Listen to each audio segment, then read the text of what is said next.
The morning sun hit the front porch like a spotlight, throwing sharp beams across the white columns and freshly painted railings of the two-story colonial I called home.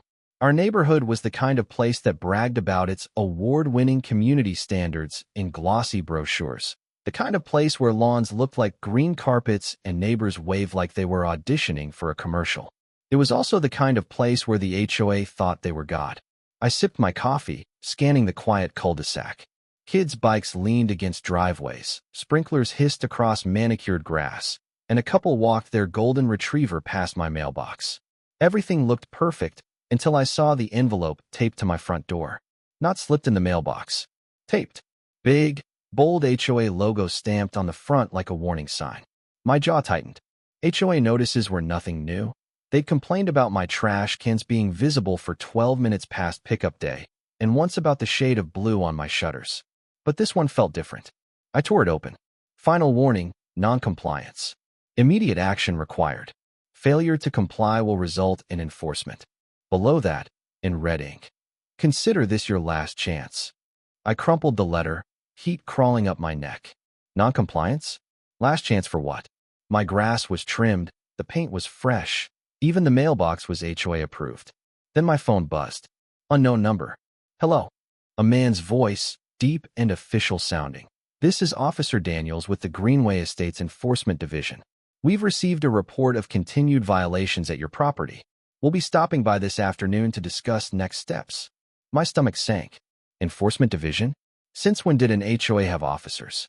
Hold up, I said. You're saying you're law enforcement? Sir, he said sharply. Failure to cooperate will result in escalation. Be ready when we arrive. Click. The line went dead. I stared at my phone, disbelief curdling into anger. HOA officers? Fake cops? Who did they think they were? And then I laughed, cold and bitter. They had no idea who they were dealing with. Because I wasn't just some guy with a mortgage and a mailbox. I was chief of police for this entire county. The real badge. The real authority. And if these clowns thought they could intimidate me on my own porch, they just picked the wrong damn house. I glanced at the clock. 1:14 p.m. If they were coming, I'd be ready. But a gnawing thought lingered in the back of my mind. What did they mean by enforcement? And why did it sound like more than just a fine? The wind rustled the HOA notice still taped to the doorframe, flapping like a taunt. Something told me this wasn't going to be a simple neighborhood squabble. Not this time. By 3 o'clock, the sky had dulled to a hazy gray, the kind of weather that made the air feel heavy, like a storm was just waiting to break. I sat in my living room, coffee mug cold in my hands, watching the street through the blinds. My unmarked cruiser sat in the driveway, a reminder of who I was, who I really was. Part of me wanted them to show up. Hell, I almost needed them to. Something about that phone call felt wrong, not just pushy HOA nonsense, but something calculated. The way that guy said enforcement had a bite to it. At 3:27, they came. A black SUV rolled up slow, glossy and spotless like it had just come off the dealer lot. No plates, just a temporary tag, the kind people use when they don't want to be traced. 2 men stepped out. Both wore tactical boots, dark cargo pants, and black polo shirts with shiny gold badges clipped to their belts. Except those badges didn't look right. Too big, too cheap, like something out of a costume store. One guy had a buzz cut, thick neck, and mirrored sunglasses even though the sun had disappeared behind the clouds. The other had a beard sharp enough to cut glass and a clipboard under his arm. They moved with purpose, like they'd rehearsed this. My pulse quickened. I cracked the door just as they hit the porch. Afternoon, sir, Buzz Cut said. We're with the Greenway Estates Enforcement Division. He flashed his fake badge fast, like a magician's trick, before slipping it back. We need to discuss your violations. I leaned against the doorframe, letting silence stretch between us. What kind of violations? I asked, voice calm but edged. Unapproved modifications. Non-compliant mailbox. Potential zoning issues. The guy with the beard glanced at his clipboard like he was reading off charges in a courtroom. I almost laughed. Mailbox. You're kidding. Buzz Cut stepped closer, invading the doorway. Sir, failure to comply will result in removal. I raised a brow. Removal? From my own house.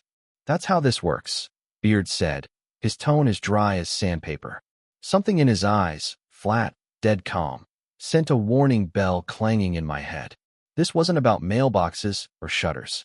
Let me see your IDs, I said, keeping my voice steady. Buzzcut smirked. We don't need to show you anything. You're already on record. That was it. That was the tell. Real law enforcement doesn't talk like that. I stepped back, slow, letting my hand brush the edge of the console table where my badge and service weapon rested. You boys picked the wrong house, I said quietly. Buzzcut tilted his head, amused. Is that right? Before I could answer, he leaned forward and whispered something that froze the blood in my veins. It's not just you we're here for. The sound of those words hung in the air like a guillotine blade. The moment those words left his mouth, it's not just you we're here for, the air seemed to thicken. My instincts screamed threat, and 20 years on the force taught me to trust that voice. I took one slow step back, keeping my hands visible, masking the fact that every muscle in me was coiled like a spring. You're gonna explain what that means, I said evenly, right now. Buzzcut's smirk never wavered. Beard flipped a page on his clipboard like he had all the time in the world. Sir, Greenway Estates has rules for a reason, Beard said, his voice slow and deliberate, like he was lecturing a kid. When one resident refuses to comply, the entire community suffers. And what the hell does that have to do with my family? Buzzcut's grin widened, predatory. They live here too, don't they? That did it. The thin thread holding back my rage snapped. Step off my porch. Now. My voice cracked like a gunshot. Beard looked up, expression flat. That's not how this works. I moved faster than either of them expected. In one smooth motion, I reached behind me, clipped my badge to my belt, and leveled my Glock in a low, steady aim, textbook stance, every fiber of me radiating command. Wrong, I said coldly. That's exactly how this works. Chief of Police, County Sheriff's Office. You two just impersonated law enforcement on my property. That's a felony, boys. For the first time, their smug confidence cracked.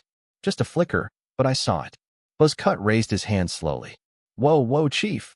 Let's not make this a thing. Oh, it's already a thing, I snapped. Drop the badges. Now. Beard hesitated, then unclipped the cheap gold badge and tossed it to the porch with a clatter. Buzzcut followed, jaw tight. IDs. Wallets. On the ground. They obeyed, but something was off. Too calm. Too collected for guys who just got busted impersonating cops. And then I heard it. Tires crunching gravel behind me. Another SUV rolling up. I didn't turn my back on them, but I caught the reflection in the glass door. Two more men in matching black polos stepping out. One with something long and dark slung over his shoulder. My blood ran cold. This wasn't some stupid intimidation stunt. This was an operation. Chief, Buzzcut said softly, that damn grin curling back into place. You really think this is about the HOA? The second SUV door slammed, echoing like a death knell. I tightened my grip on the Glock, every nerve screaming red alert. What do you want? I barked. Buzzcut's answer was a whisper, but it hit like a bomb. Control. And then the first shot shattered the quiet street. The crack of the rifle shot ripped through the air, followed by the sharp ping of glass exploding behind me. My front window was gone. I dove left, rolling behind the heavy oak console as shards rained down like deadly glitter. Buzzcut lunged for the doorway, but I was faster. 2 rounds into the porch railing just inches from his knee. Enough to make him freeze, hands up again. Beard ducked low, scrambling for cover near the steps. The second SUV's door slammed, boots pounding pavement. More of them, armed. This wasn't HOA muscle. It was something else entirely. I yelled over the chaos, voice like a bullhorn. Sheriff's office. Drop your weapons and stand down. Silence for half a heartbeat. Then another shot ripped through the siding inches from my head. They weren't backing down. I crawled toward the hallway, heart hammering like a war drum. My daughter's bedroom was at the end. Emily, 16, and my wife, Sarah, she'd just gotten home an hour ago. If these bastards laid a finger on them. Sarah, I warned. Safe room. Now, I heard her gasp, then the pounding of footsteps above as the floorboards groaned. Thank God. At least they were moving. Back in the living room, Buzzcut tried to bolt. I came up hard, tackled him into the wall so hard the drywall cracked like an eggshell. He swung wild. I drove an elbow into his jaw, sent him sprawling. His fake badge skittered across the floor, a cheap piece of metal that had started all this. Beard had vanished. I snatched Buzzcut's weapon from his holster, an actual Glock, not a prop. My stomach sank. This wasn't cosplay. These men were professionals. A shadow moved in the corner of my eye. Too late. Beard came out of nowhere, clipped me across the temple with something metal. Pain flared white-hot, my vision swimming.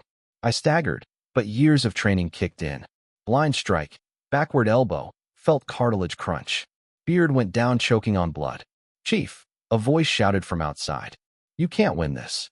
I grabbed the radio on my belt, thumbed the mic. "Unit 7 to 0 to all units. Officer down, call at my location. Multiple armed suspects. Immediate backup. Code 3. The reply was static. Then, "Copy, Chief. Units en route. Hold tight." I had maybe 3 minutes. Maybe less. Another volley of rounds tore through the walls, splinters stinging my arms. They were circling, trying to flush me out before backup arrived. My mind went razor sharp. There was no room for fear now. Just tactics. Angles. Survival. I killed the lights, slid into the shadows, Glock in each hand, mine and buzz cuts. The house became a battlefield, every corner a kill zone. When the first one breached the back door, I was waiting. 2 controlled shots. He dropped. Sirens wailed in the distance, salvation screaming down the highway. The rest of them panicked, retreating to the SUVs, tires screaming as they peeled off. I stepped onto the porch, blood pounding in my ears, gun still raised. And there, fluttering against the doorframe in the evening wind, was the original HOA letter. The one that started all of this. Only now, scrawled across it in thick black marker, were 3 words. "This isn't over." The sirens grew louder. And I knew, deep down, they were right. If you enjoyed this intense story, smash that like button and subscribe for more gripping, cinematic tales. Don't forget to hit the bell so you never miss the next thriller. Your support keeps these stories coming.